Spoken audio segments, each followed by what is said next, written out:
금융당국이 전례 없는 강도의 가계대출 규제를 내놓았습니다. 다주택자의 담보대출을 전면 금지했고 최초로 주담대 한도까지 신설하며 대출 조익에 나섰습니다. 이렇게 대출을 막아놓은 상태에서 주변에서 가장 많이 궁금해하시는 내용이 있는데요.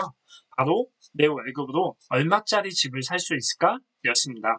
최근 대출 규제와 지역 규제로 인해 집을 살 때 도대체 얼마가 필요한지 헷갈리고 답답해 하셨을 것 같은데요.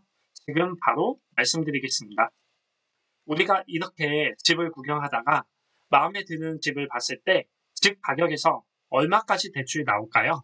일단 지금 상황에선 딱 두 가지만 알아도 됩니다. 바로 LTV와 DSR인데요. 우선 LTV는 주택담보가치 대비 대출 비율을 말하고 있어요.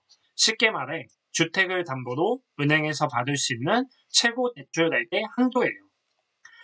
LTV 비율은 10월 15일 이후 현재 규제 지역은 40%입니다. 계산 방식은 주택 가격 곱하기 현재 LTV 비율입니다. 주택 가격이 5억 원이라고 했을 때 5억 원 곱하기 0.4 또는 40%를 넣으시면 받을 수 있는 금액은 2억 원입니다. 즉, 첫 번째 LTV는 주택 가격의 40%까지 받을 수 있다. 이렇게 이해하시면 됩니다. 두 번째는 DSR입니다. 주택 가격의 40%가 대출이 나온다는 걸 알게 되었죠? 그럼 이제 그 대출이 내 소득으로는 얼마나 가능한지 알아볼게요.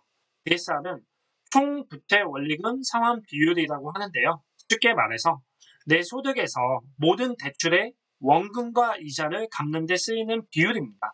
여기에는 주택담보대출, 신용대출, 자동차 할부, 학자금 대출, 파드론까지 모두 포함됩니다. 현재 DSR 비율은 40%입니다. 만약에 내 연봉이 4천만 원이라면 그 40%인 1,600만 원까지 원금과 이자를 갚는 데 쓸 수 있다는 뜻입니다.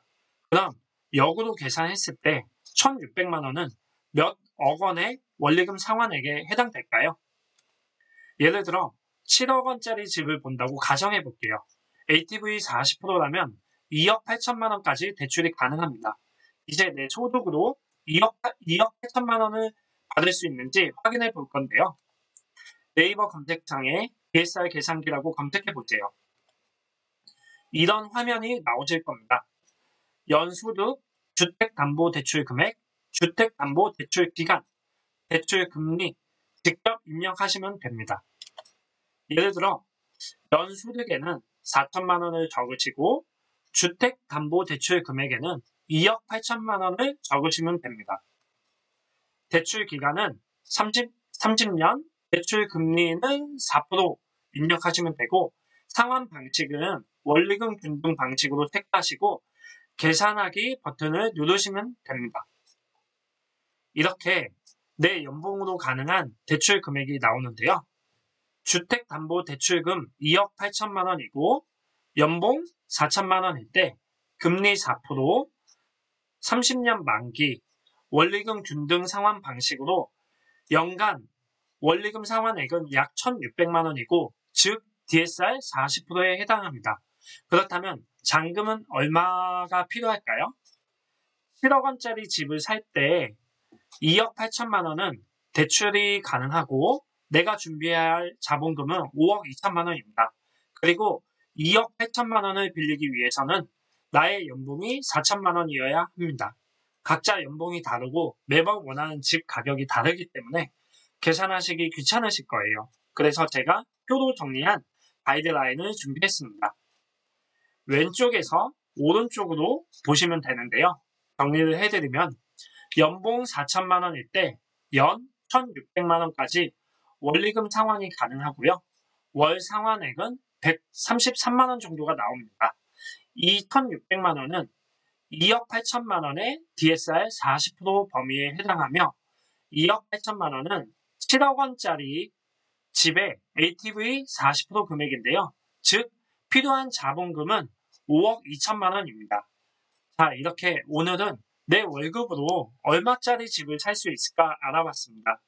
다음 시간에는 집을 살 때 추가적으로 필요한 부동산 중개비용, 업무비용, 이사비용, 등기비용, 취득세에 대해서 말씀드리겠습니다.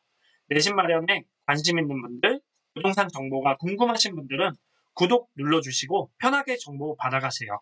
그리고 저에게 연락하거나 제안하고 싶으신 분들은 아래 고정 댓글 링크를 클릭해주세요. 감사합니다.